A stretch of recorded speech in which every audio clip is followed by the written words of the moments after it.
जय हिंद दोस्तों, स्वागत है आपका गणित सीखे पर। मैं मुरारी कुमार और आज आपके लिए हम लेकर आए हैं गणित का पहला चैप्टर जो है वास्तविक संख्याएं। कक्षा 10वीं के लिए क्लास 10th का जो पहला चैप्टर है वास्तविक संख्या, उसका बहुत इंपॉर्टेंट ऑब्जेक्टिव जो कि प्रत्येक साल एग्जाम में पूछे जाते हैं। ये सब जितना भी ऑब्जेक्टिव हम कराएंगे ये सब बहुत इंपॉर्टेंट ऑब्जेक्टिव है जो कि प्रत्येक साल पूछे जाते हैं। जितना ऑब्जेक्टिव हम करा रहे हैं इसको आप पहले देख लीजिए, एक बार कंप्लीट कर लीजिए। उसके बाद आप कोई भी क्वेश्चन बैंक लीजिए, किसी भी साल का प्रश्न हल करके देखिए ऑब्जेक्टिव का, सब ऑब्जेक्टिव आपसे बन जाएगा। इसलिए इसको देखना बहुत ही ज़रूरी है। एक तरफ से आप सभी देख लीजिए ऑब्जेक्टिव, इससे बाहर ऑब्जेक्टिव वास्तविक संख्या चैप्टर का नहीं जाएगा। तो वास्तविक संख्या का टोटल 2 पार्ट में हम ऑब्जेक्टिव कराएंगे। 2 पार्ट जितना भी कराएंगे लगभग 50 से 60 ऑब्जेक्टिव होगा। इतना आप कंप्लीट कर लीजिए, इससे बाहर एक भी ऑब्जेक्टिव नहीं जाएगा वास्तविक संख्या चैप्टर का। ठीक, तो चलिए इसको हम शुरू करते हैं। तो पहला ऑब्जेक्टिव है, देखिए पहला नंबर ऑब्जेक्टिव है कि 0 और 50 के बीच विषम संख्याओं की संख्या है, यानी कि 0 से 50 के बीच कितनी विषम संख्याएं होती है, पहला नंबर क्वेश्चन है। तो 0 से 50 तक में देखिए टोटल 50 संख्या है। तो हम जानते हैं कि एक सम एक विषम संख्या होता है, इसलिए 0 से 50 तक में टोटल 25 हो जाएगा विषम संख्या। इसलिए पहला नंबर का ऑप्शन नंबर बी सही है। अब इसके आगे देखते हैं क्वेश्चन नंबर 2। क्वेश्चन नंबर 2 कह रहा है 5, 15 और 20 के लघुत्तम और महत्तम का अनुपात है। तो 5, 15 और 20 के लघुत्तम और महत्तम का अनुपात निकालना है। यानी कि पहले हमको 5, 15 और 20 का लघुत्तम निकालना है। तो 5, 15, 20 का लघुत्तम कितना होता है, तो 60 हो जाएगा। लघुत्तम आप जानते होंगे, तो देख लीजिए 60 होता है इसका लघुत्तम। तो इसका लघुत्तम हो गया 60। ठीक, इसके बाद देखिए 5, 15 और 20, 5, 15, 20 का महत्तम कितना होगा। तो 5, 15, 20 का आप महत्तम निकाल लीजिए। महत्तम इसका हो जाएगा 5। ठीक, 5 हो जाएगा। तो 60 में 5 से भाग दे देना है। तो ये 12 बार में पूरा कट जाएगा। ठीक, तो ये बच जाएगा 12 बटे में नीचे बच जाएगा 1, यानी कि 12:1 हो जाएगा, 12/1। ठीक, तो इसका ऑप्शन नंबर डी सही है, जो कि यहाँ है 12:1। तो क्वेश्चन नंबर 2 का आंसर हो जाएगा 12:1। अब देखते हैं क्वेश्चन नंबर 3। क्वेश्चन नंबर 3 में निम्न में कौन अपरिमेय संख्या नहीं है। क्वेश्चन नंबर 3 देखिए, निम्न में कौन अपरिमेय नहीं है। अपरिमेय बोल रहा है नहीं है, यानी कि परिमेय हमको ढूंढना है। तो देखिए परिमेय संख्या, पहला देखिए परिमेय नहीं है क्योंकि ये रूट में 10 है, 10 का पूरा वर्गमूल नहीं होता, इसलिए नहीं होगा। दूसरा 24 है, 24 का भी वर्गमूल नहीं होता है पूरा, इसलिए नहीं हो जाएगा। 35 का भी नहीं होता है। लेकिन जो डी नंबर में है 121, इसका पूरा वर्गमूल होता है, इसलिए यह परिमेय संख्या। यही यहाँ पूछा, अपरिमेय नहीं है, ध्यान से पढ़िए। तो अपरिमेय नहीं है मतलब परिमेय हमको ढूंढना है, तो डी नंबर हो जाएगा इसका ऑप्शन सही। आगे बढ़ते हैं क्वेश्चन नंबर देखिए 4। क्वेश्चन नंबर 4 है 2 संख्याओं a और 18, 2 संख्याओं a और 18 का लघुत्तम दिया है 36 तथा महत्तम 2 दिया है। तो बोला a का मान क्या है। तो लघुत्तम और गुना महत्तम, लघुत्तम गुना महत्तम जो होता है दोनों संख्याओं के योगफल के बराबर होता है, जानते होंगे आप। तो 2 संख्या दिया है a और 18, इसका लघुत्तम और महत्तम, लघुत्तम है 36, महत्तम है 2, यानी कि लघुत्तम देखिए 36 और महत्तम है 2। तो लघुत्तम गुना महत्तम बराबर होता है दोनों संख्याओं के योगफल। एक संख्या हमको 18 दिया है, तो बटे में एक संख्या डाल दीजिए। ठीक, यानी कि 18 से 36 कट जाएगा 2 बार में, तो 2 दूनी बच गया 4। तो इसका आंसर हो जाएगा 4, जो कि ऑप्शन नंबर सी में है। ठीक, तो इसका 4 हो जाएगा 4 आंसर। अगला देखिए क्वेश्चन नंबर 5। क्वेश्चन नंबर 5 है यदि P तथा Q दो अभाज्य, यदि P तथा Q दो अभाज्य संख्या है तो उसका महत्तम समवर्तक क्या होगा। तो किसी भी 2 अभाज्य संख्या का अगर आपसे महत्तम मांगा जाए, कोई भी 2 अभाज्य संख्या पी क्यू दे, ए बी दे, या कोई भी 2 अभाज्य संख्या, तो हमेशा 2 अभाज्य संख्या का जो मौसा होता है, महत्तम होता है, वो 1 होता है, याद रख लीजिएगा। इसका आंसर हो जाएगा, इसलिए डी नंबर 1 हो जाएगा इसका आंसर। ठीक, इसके आगे चलते हैं क्वेश्चन नंबर 6 पर। क्वेश्चन नंबर 6 देखिए क्या है कि सबसे छोटी अभाज्य और सबसे छोटी भाज्य संख्या का गुणनफल, सबसे छोटी अभाज्य संख्या और सबसे छोटी भाज्य संख्या का गुणनफल क्या होगा। तो सबसे छोटी अभाज्य संख्या क्या होता है, पता होगा आपको। सबसे छोटी अभाज्य संख्या होता है 2। ठीक, और गुना करना है हमको। सबसे छोटी भाज्य संख्या, सबसे छोटी भाज्य संख्या है 4। ठीक, आप याद रख लीजिएगा, सबसे छोटी अभाज्य संख्या 2 है, सबसे छोटी भाज्य संख्या 4। अब दोनों को गुना कर दीजिए, यानी कि 4 दूनी 8। इसका आंसर हो जाएगा सी नंबर 8। ठीक, तो 6 नंबर का सी ऑप्शन सही है, आंसर 8 हो जाएगा। अगला देखिए क्वेश्चन नंबर 7। 7 नंबर क्वेश्चन है, निम्न में कौन सी अभाज्य संख्या, यानी कि ABCD में से कौन अभाज्य संख्या है। अभाज्य संख्या किसको कहते हैं, जिसमें कि स्वयं यानी कि उसी संख्या से भाग लेगा और 1 से भाग लेगा, उसी को कहते हैं अभाज्य संख्या। तो यहाँ पर देखिए 29 यहाँ पर बिल्कुल सही आंसर है, क्योंकि 25 में तो 25 से भाग लगता है, 5 से भी लगता है, इसीलिए ये नहीं हो जाएगा, 16 भी नहीं होगा, 15 भी नहीं होगा। तो पहला नंबर 7 का ए नंबर ऑप्शन सही, यानी कि 29, क्योंकि 29 में 29 से ही भाग लगता है और 1 से, इसीलिए 29 यहाँ पर एक अभाज्य संख्या है। ठीक, अब देखते हैं क्वेश्चन नंबर 8। क्वेश्चन नंबर 8 का रहा है 3.27 और 27 पर आवर्ती का चिन्ह लगा हुआ है। देखिए ये आवर्ती का चिन्ह ऊपर में है, तो यह कैसी संख्या है। ए नंबर है एक पूर्णांक, बी नंबर है एक परिमेय संख्या और सी एक प्राकृतिक संख्या, डी एक अपरिमेय संख्या। ठीक, तो आपको यह ध्यान रखना है, जिस पर यह आवर्ती का चिन्ह लगा रहे हैं, जिस पर आवर्ती का चिन्ह, यह हमेशा एक परिमेय संख्या होती है, यानी कि इसका आंसर बी हो जाएगा। ठीक, एक परिमेय संख्या, कि चूँकि यहाँ आवर्ती का चिन्ह लगा हुआ है। ठीक, इसलिए हो जाएगा एक परिमेय संख्या आंसर। अब देखते हैं क्वेश्चन नंबर 9 को। 9 नंबर क्वेश्चन है, किसी पूर्णांक m के लिए सम संख्या का रूप है, यानी किसी पूर्णांक m के लिए जो है ना सम संख्या का रूप क्या है, तो इसका हो जाएगा आंसर सी। कैसे आपको हम बता रहे हैं, तो देखिए यहाँ पर क्या दिया है 2m, यहाँ तक क्या दिया है 2m। तो m के स्थान पर कोई भी पूर्णांक संख्या आप रखते जाइए, जैसे 1 रखेंगे तो इसका आ जाएगा 2, m का मान 1 रखने पर यानी 2 गुना 1। m का मान अगर हम 2 रखेंगे 2 दूनी 4 हो जाएगा, 3 रखेंगे 3 दूनी 6। तो देखिए जो भी हम m का मान रखते जाते हैं हमेशा एक सम संख्या मिलता है, सम, इसलिए इसका सम रूप हो जाएगा m में जो 2 से गुना कर दिया, यही इसका सम संख्या का रूप हो जाएगा। सी नंबर ऑप्शन इसका सही है। ठीक, अगला चलते हैं क्वेश्चन नंबर 10। क्वेश्चन नंबर 10 है, निम्न में से कौन सा अपरिमेय नहीं है। निम्न में से कौन सा अपरिमेय नहीं है। अपरिमेय नहीं है बोला गया, इसका मतलब हमको परिमेय संख्या इसमें ढूंढना है, कौन परिमेय है। तो ऑप्शन नंबर ए को देखिए, यह एक परिमेय संख्या है, क्योंकि यह रूट में है और 64 का वर्गमूल होता है पूरी। ठीक, 8 हो जाएगा और 81 का होता है वर्गमूल 9। तो यानी कि यह रूट से हट सकता है, यानी कि इसका वर्गमूल पूरी हो जाएगा, इसीलिए यह एक परिमेय संख्या है। तो यही पूछा गया अपरिमेय कौन नहीं है, तो ए नंबर अपरिमेय संख्या नहीं है। बाकी सब देखिए एक अपरिमेय संख्या, ये सब इसका पूरी वर्गमूल नहीं हो पाएगा। ठीक, तो 10 का ए सही हो जाएगा। कृपया पूरा वीडियो आराम से इसको देखिए, समझिए, आपको बहुत सहायता होगा एग्जाम में। ठीक, इसमें जितना ऑब्जेक्टिव करा रहे हैं बहुत ही इंपॉर्टेंट है वास्तविक संख्या से, और वास्तविक संख्या से बहुत सारे ऑब्जेक्टिव पूछे जाते हैं, इसलिए इसको देखना बहुत ज़रूरी है। इसको पूरा आप देख लीजिए और सीखिए, समझिए। जहाँ पर इसमें अगर दिक्कत बुझाए हम आप कमेंट करके हमको बता सकते हैं, वहाँ आपका समस्या को हम सुलझाने का कोशिश करेंगे। ठीक, अब देखिए 11 नंबर क्वेश्चन। 11 नंबर क्वेश्चन का रहा है, निम्नलिखित में किसका दशमलव प्रसार शांत है। तो दशमलव प्रसार किसका शांत होता है आप पढ़े होंगे, नहीं तो यहाँ बता देते हैं, जिसके हर का गुणनखंड केवल इस रूप का हो, यानी कि 2 पर पावर m और गुना 5 पर पावर n। यानी कि सीधा से समझिए इसको कि नीचे वाला जो संख्या है इसके गुणनखंड में या तो केवल 2 आना चाहिए, या तो 5 आना चाहिए, या तो 2 और 5 दोनों आना चाहिए।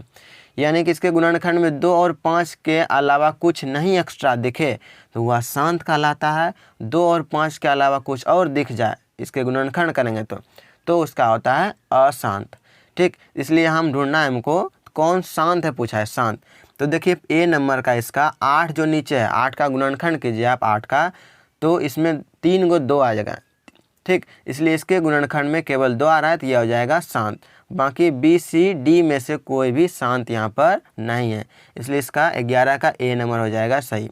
इसके बाद इसके आगे बढ़ते हैं क्वेश्चन नंबर 12 पूछा 6/15 का दशमलव प्रसार क्या है। तो यहाँ देखिए 6/15 में पहले इसको कटाने वाला है, पहले इसको कटाइए आप बटे को, इसके बाद इसका हम सोच देखेंगे। इसको हम कटा सकते हैं पहाड़ा से, 3 दूनी 6, ठीक, और 3 5 15। तो यानी कि इसको कटाएंगे तो आ जाएगा 2/5, इसको कटाएंगे तो आ जाएगा 2 और नीचे में आ जाएगा 5 कटाने पर, देखिए कटा करके। तो अब देखिए इसके गुणनखंड में क्या है, 5 है। तो अगर 5 नीचे आता है तो यह क्या आता है, शांत होता है। या आप 2 में 5 से भाग दे सकते हैं, तो भाग देने पर आता है 0.4, तो इसलिए यह एक शांत है, ठीक। इसलिए ए नंबर इसका 12 का ए नंबर सही है, शांत। इसके आगे बढ़ते हैं क्वेश्चन नंबर 13। क्वेश्चन नंबर 13 देखिए क्या कर रहा है, 13 नंबर क्वेश्चन, 4 - √3 है। 4 - √3 एक कैसी संख्या है, ठीक। तो यहाँ देखिए रूट आ गया, √3, तो 3 का वर्गमूल होता ना है, 4 - √3, तो यह हो जाएगा एक अपरिमेय संख्या, यानी इसका बी नंबर सही है, अपरिमेय संख्या, ठीक। अब बढ़ते हैं इसके आगे क्वेश्चन नंबर 14 पर। क्वेश्चन नंबर 14 कर रहा है, निम्नलिखित में कौन अपरिमेय संख्या है। तो हमको अपरिमेय संख्या ढूंढना है। तो देखिए पहला नंबर देखिए 36/64 है। 36 का भी वर्गमूल होता है 64 का भी, इसका मतलब ये अपरिमेय संख्या। देखिए निम्नलिखित से कौन अपरिमेय संख्या ढूंढना है हमको, तो यह अपरिमेय नहीं है, इसका मतलब यह परिमेय संख्या है, क्योंकि इसका वर्गमूल तो पूरा हो गया, तो ये नहीं होगा आंसर, ये नहीं हो सकता है। दूसरा देखिए 1/81, 1 का वर्गमूल होता है 1, 81 का होता है 9, इसलिए यह भी नहीं हो जाएगा। अगला देखिए 3/5, तो देखिए 3 का वर्गमूल नहीं होता है और 5 का भी नहीं, इसीलिए सी नंबर ऑप्शन सही है, 3/5 रूट में। तो √3/5 एक अपरिमेय संख्या है, इसका आंसर सी नंबर सही हो जाएगा। डी नंबर में भी देखिए 49 का वर्गमूल 7 होता है, इसलिए ये भी नहीं होगा, इसलिए सी नंबर ऑप्शन इसका सही है। अब बढ़ते हैं इसके आगे, देखिए क्वेश्चन नंबर 15 नंबर क्वेश्चन है, निम्नलिखित में कौन सी अभाज्य संख्या। यहाँ देखिए अभाज्य संख्या ढूंढने के लिए बोला गया है, अभाज्य संख्या। तो अभाज्य संख्या किसको कहते हैं, आप याद कर रखिए कि वह संख्या जिसमें 1 से और स्वयं से भाग लगे उसी को हम कहते हैं अभाज्य संख्या। तो यहाँ पर देखिए 11 एक ऐसी संख्या है जो कि केवल 1 से ही भाग लगता है और 11 से ही, इसलिए इसका डी नंबर ऑप्शन सही है, बाकी सब गलत है। आगे देखिए क्वेश्चन नंबर 16। क्वेश्चन नंबर 16 है, 2 परिमेय संख्याओं के बीच कितनी परिमेय संख्या हो सकती है।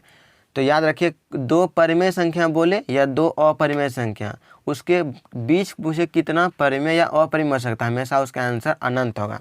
यानी कि किसी भी 2 परिमेय संख्या के बीच अनंत अपरिमेय संख्या और परिमेय संख्या दोनों होती है। तो यहाँ पूछा गया 2 परिमेय संख्याओं के बीच कितनी परिमेय संख्या होती है, इसलिए इसका आंसर हो जाएगा अनंत। तो बहुत सारे अनगिनत उसमें बीच में होता है, इसलिए इसका आंसर हो जाएगा अनंत, ठीक। इसके बाद देखिए क्वेश्चन नंबर 17। क्वेश्चन नंबर 17 है, 11/15 का दशमलव प्रसार होता है। तो यहाँ 15 का, यहाँ देखिए पीछे नियम बताया कि नीचे वाला का हम गुणनखंड करते हैं। अगर हम 15 का गुणनखंड करेंगे तो इसके गुणनखंड में 2 5 नहीं आएगा, एक्स्ट्रा भी आ जाएगा, यानी कि इसमें 3 आ जाएगा। देखिए 15 का गुणनखंड इस तरह से, 15 तो 15 2 से नहीं खाएगा, ये खाएगा 3 से, 3 5 15, इसके गुणनखंड में क्या आया, 5 आ गया और 3 आ गया। तो 5 तो आया तो हो सकता था शांत, लेकिन यहाँ जो 3 आ गया इसलिए इसको शांत नहीं बनेगा, इसलिए एक अशांत है, ठीक। इसका दशमलव प्रसार हो जाएगा अशांत, जो कि बी नंबर ऑप्शन में है, इसका बी नंबर ऑप्शन सही है, बी नंबर यहाँ भरा जाएगा। अब देखिए क्वेश्चन नंबर 18।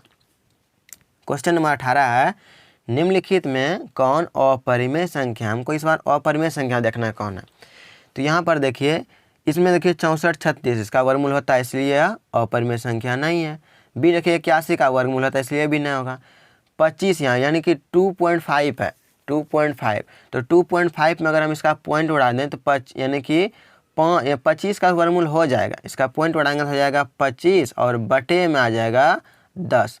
तो 25 का तो वर्गमूल हो जाएगा 5, लेकिन ये 10 का नहीं हो पाएगा, रूट तो पूरे में चला जाएगा इस तरह से, इसीलिए इस सी नंबर इसका ऑप्शन सही है, जो कि सी नंबर ऑप्शन है 2.5, यह है एक अपरिमेय संख्या। और डी नंबर देखिए, डी नंबर 49 का वर्गमूल तो 7 होता है और 9 का भी 3 हो जाता है, इसलिए यह भी ऑप्शन गलत है। तो सी नंबर इसका सही है, 2.5 एक अपरिमेय संख्या यहाँ है, ठीक। इसका आगे देखें क्वेश्चन नंबर 19। √2 है 1, तो √2 यानी 2 का वर्गमूल पूरी नहीं होता है, इसलिए यह एक अपरिमेय संख्या है, ठीक। ये तो बहुत हल्का है। आगे देखिए क्वेश्चन नंबर 20 है, 2 या 2 से अधिक 2 या 2 से अधिक अभाज्य संख्याओं का मौसो कितना होगा। तो 2 या 2 से अधिक अभाज्य संख्याओं का मौसो 1 होता है। ठीक, तो अभाज्य संख्या, कोई भी अभाज्य संख्या अगर बोले तो उसका मौसो पूछे कि कितना भी अभाज्य संख्या क्यों नहीं होगा, उसका हमेशा मौसो हमेशा 1 ही आएगा। ठीक, 2 या 2 से अधिक रहे, 3 रहे, 4 रहे, हमेशा उसका मौसो आएगा 1। इसका ऑप्शन नंबर ए सही है, यानी कि 1 हो जाएगा। इसके बाद देखिए क्वेश्चन नंबर 21। क्वेश्चन नंबर 21 है, निम्नलिखित में कौन परिमेय संख्या है। इस बार देखना है कौन परिमेय संख्या है। ठीक, तो यहाँ ध्यान दीजिए, रूट 3 है पहला, तो 3 का वर्गमूल होता नहीं, इसलिए यह परिमेय संख्या नहीं है। 2 देखिए रूट टू कट जाएगा तो केवल 2 बचेगा, तो यह परिमेय संख्या है। तो ऑप्शन नंबर इसका बी सही हो जाएगा। ठीक, इसका देखिए ये नहीं होगा, ये भी नहीं होगा कि उसके इसका वर्गमूल नहीं हो पाएगा, तो बी इसका सही है। अगला देखिए क्वेश्चन नंबर 22। बोला गया 2 क्रमिक सम संख्या का HCF होगा। 2 क्रमिक संख्या का बोल रहा है कि HCF होगा। 2 लगातार कोई भी सम संख्या लीजिए, ठीक, और उसका HCF आप निकाल के देखिए, तो उसका HCF हमेशा 2 आएगा। 2 क्रमिक सम संख्या अगर हम लेंगे, उसका HCF हमेशा 2 होगा। जैसे उदाहरण के लिए 2 और 4 लीजिए, HCF 2 आएगा, या 8 और 10 ले लीजिए, इसका भी HCF 2 आ जाएगा। यानी कि 2 क्रमिक यानी 2 लगातार पूछा गया, 2 लगातार जो सम संख्या लेंगे उसका हमेशा HCF यानी मौसो महत्तम कितना होगा, इसका आंसर हो जाएगा बी नंबर, जो कि 2 है। ठीक, अगला देखिए क्वेश्चन नंबर 23। क्वेश्चन नंबर 23 है, किसी धनात्मक पूर्णांक a तथा b के लिए AB का मौसो गुना AB का लघुत्तम निम्नलिखित में किसके बराबर है। तो आप सूत्र पढ़ेंगे वास्तविक संख्या में ये धनात्मक संख्या के लिए। ठीक, तो AB का जो लघुत्तम होता है, ठीक, यानी कि किसी भी 2 संख्याएं का लघुत्तम और महत्तम दोनों का जो गुणनफल होता है ना, वो दोनों संख्या जो भी दिया है उसी के गुणनफल के बराबर होता है। यानी कि 23 का हो जाएगा आंसर सी नंबर, जो 2 संख्या दिया गया है इसी के गुणनफल के बराबर हो जाता है। ठीक, आप सूत्र भी याद किए होंगे, मौसो गुना लौसो बराबर पहली संख्या गुना दूसरी संख्या।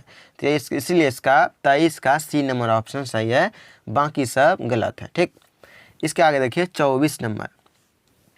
24 है, यूक्लिड विभाजन एल्गोरिथम 2 धनात्मक पूर्णांक के निम्न में किसे परिकलित करने का तकनीक है। ठीक, तो यूक्लिड विभाजन के द्वारा मौसो निकालते हैं, इसलिए 24 का बी नंबर ऑप्शन सही हो जाएगा, मौसो। ठीक, अगला देखिए 25 नंबर, पाई है। पाई क्या बोल रहा है कि पाई एक क्या है, तो पाई हो जाएगी एक अपरिमेय संख्या। पाई एक अपरिमेय संख्या है, लेकिन अगर पाई का मान दिया रहता है 22/7 लिखा हुआ, तब वह होता है परिमेय संख्या, लेकिन यहाँ पाई बोल रहा है, तो पाई एक अपरिमेय संख्या है। ठीक, तो याद रखिएगा पाई एक अपरिमेय संख्या है। इसके आगे बढ़ते हैं क्वेश्चन नंबर 26 पर। क्वेश्चन नंबर 26 है, निम्नलिखित में कौन अपरिमेय संख्या नहीं है। देखना यहाँ पर कौन अपरिमेय संख्या नहीं है, मतलब परिमेय हमको ढूंढना है। ठीक, तो देखिए कौन पूछ रहा है कि अपरिमेय नहीं है, तो पहला देखिए अपरिमेय, इसलिए आंसर ही नहीं होगा। दूसरा भी अपरिमेय, √3। इसमें भी देखिए 2 और 5 में से किसी का भी वर्गमूल पूरा नहीं होता, इसलिए भी नहीं हो जाएगा। अंतिम बचा, तो यही पक्का सही होगा। कैसे, देखिए इसको हल करके बताते हैं। बोला कौन अपरिमेय नहीं है, मतलब ये परिमेय हमको साबित करना है, ये परिमेय संख्या है। ठीक, इसको देखिए, तो 75, पहले इसको आप कटा लीजिए, इसको कटाएंगे, इसको हम इसको यानी 75 और 48 को कटाएंगे, तो देखिए 16 48 होता है, नीचे 16 से कट जाएगा। ठीक, 16 48 3 के पहाड़ा से, और ऊपर में हो जाएगा 25 तिया 75, यानी इसको कटाएंगे तो 25/16 आएगा, और 25 जब 16 आ गया तो 25 का वर्गमूल हो जाएगा 5। 25 का देखिए 25, अब बटे आ गया 16, 25/16 का वर्गमूल √ तो 25 का वर्गमूल 5 आ जाएगा, 16 का भी आ जाएगा वर्गमूल 4। इसका मतलब डी नंबर ऑप्शन सही है, डी नंबर एक परिमेय संख्या है। अगला देखिए 27 नंबर। 27 नंबर है √3 और √5 है, तो √3 और √5 दोनों का वर्गमूल पूरी नहीं होता है, इसलिए यह एक अपरिमेय संख्या है। बी नंबर ऑप्शन इसका सही हो जाएगा। ठीक, इसके आगे बढ़ते हैं क्वेश्चन नंबर 28 पर। क्वेश्चन नंबर 28 देखिए, निम्नलिखित में कौन सा भिन्न का दशमलव प्रसार शांत होगा। तो किसका पूछ रहा है यहाँ पर, शांत होगा। तो यहाँ पर वही नियम करेंगे, नीचे वाला का गुणनखंड करेंगे, जिसके गुणनखंड में 2 और 5 केवल आएगा वही शांत होगा। तो आप गुणनखंड इसका 160 का करके देख लीजिए, 160 वाले नीचे का, इसमें केवल 2 और 5 आएगा। ठीक, तो ये ऑप्शन सही हो जाएगा। देख लेते हैं इसका गुणनखंड क्या क्या आता है 160 का। देखिए 160 पल्ले खिलाएंगे हम 2 से तो हो जाएगा 80। ठीक, फिर खिलाएंगे 2 से तो हो जाएगा 40। फिर खिलाएंगे इसको 2 के पहाड़ा से तो हो जाएगा 20। ठीक, फिर 2 से खिलाएंगे तो यहाँ आ जाएगा 10, और फिर खिलाएंगे 2 से तो आ जाएगा 5। यानी कि 160 के गुणनखंड में केवल 2 और 5 आता है, इसलिए यह एक शांत है। ठीक, अगला देखिए 29 नंबर। 29 नंबर देखिए यहाँ पीछे डॉट डॉट डॉट लगा है, और यहाँ देखिए आवर्ती नहीं है, मतलब अलग अलग संख्या देखिए यहाँ लिखा गया अलग अलग। तो जब भी पॉइंट के बाद अलग अलग संख्याओं पीछे में डॉटेड लाइन ये लगा हुआ हो, तो यह हमेशा इसका जो दशमलव किसका होता है, एक अपरिमेय संख्याओं का आता है। इसलिए 29 नंबर का सी नंबर ऑप्शन सही है, अपरिमेय संख्या। ठीक, तो 29 नंबर अपरिमेय संख्या है। अगला देखिए क्वेश्चन नंबर 30। क्वेश्चन नंबर 30 बोला गया है कि √3 अब बटे में √12 एक कैसी संख्या है। इसको सॉल्व करके देखते हैं। ऊपर में √3 लिखा गया है, नीचे है √12। तो √12 को पहले इसको छोटा रूप कीजिए, यानी कि इससे जो बाहर निकल सकता है इसका वर्गमूल, इसको सॉल्व कीजिए। तो 12 का इसका हम गुणनखंड कर लेते हैं 12 का। तो 12 का गुणनखंड में देखिए क्या क्या आएगा, 2 से अगर खिलाएंगे तो 6, फिर 2 से आ जाएगा 3। तो यहाँ देखिए 12 के गुणनखंड में 2 बार आता है, तो 2 का एगो बाहर निकल जाएगा, यानी इसको हम लिख सकते हैं √12 को 2 और √3 लिख सकते हैं।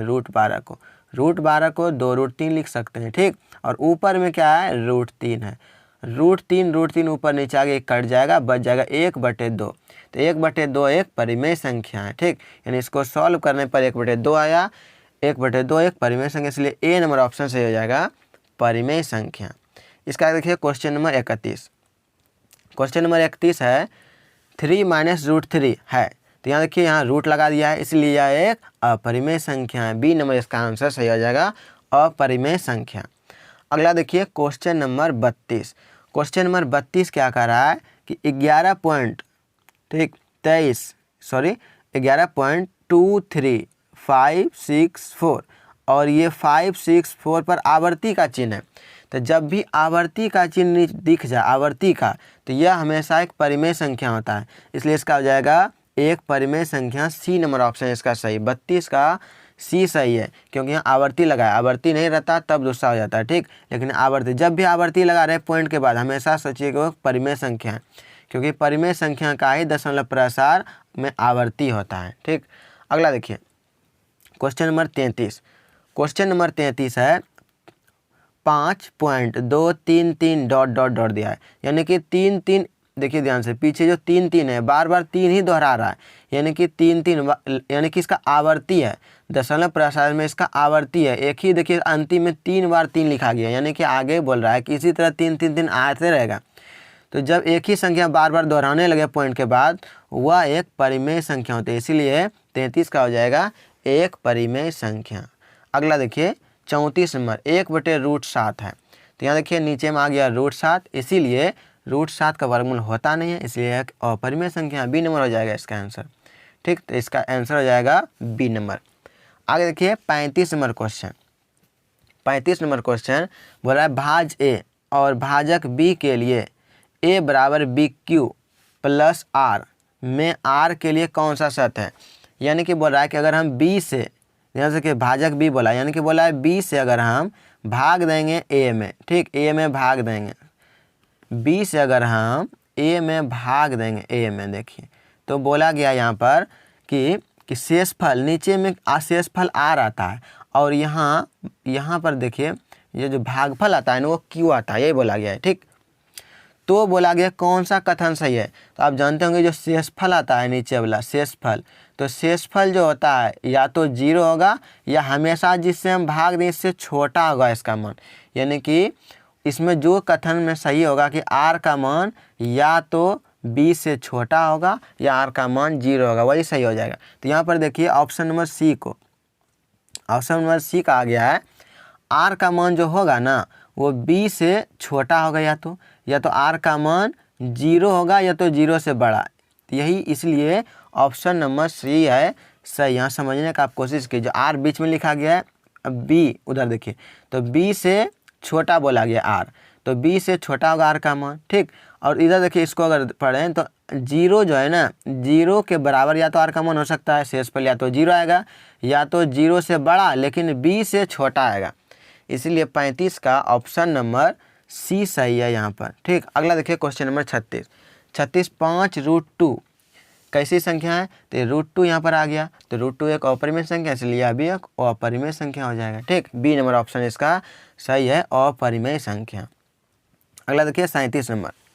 37 नंबर क्वेश्चन है 5.2372, ठीक। कैसी संख्या है, देखिए इसका दशमलव प्रसार शांत है, ठीक। ये पूरा पूरी कट गया पॉइंट के बाद, तो जब भी पूरा पूरी कट जाता है ये एक परिमेय संख्या होता है, इसलिए दशमलव प्रसार शांत है, तो यह एक परिमेय संख्या है। अगला देखिए क्वेश्चन नंबर 38, तो बोल रहा है निम्न संख्याओं में कौन सी संख्या विजातीय है। निम्न में कौन सी संख्या विजातीय है, मतलब कि इस चारों में से कौन अलग है, विजातीय का मतलब कौन अलग है। तो ए नंबर देखिए एक परिमेय संख्या है, ठीक। डी नंबर देखिए यह भी एक परिमेय संख्या है, और बी नंबर देखिए यह भी एक परिमेय संख्या है, क्योंकि 25 का वर्गमूल होता है 5 और 49 का 7। इसका मतलब ए भी परिमेय, बी भी परिमेय और डी भी परिमेय, 3 ठो परिमेय संख्या है, लेकिन √11 एक अपरिमेय संख्या है, इसीलिए इसका आंसर हो जाएगा सी, यानी कि ये सी नंबर वाला ये तीनों से बिल्कुल अलग है।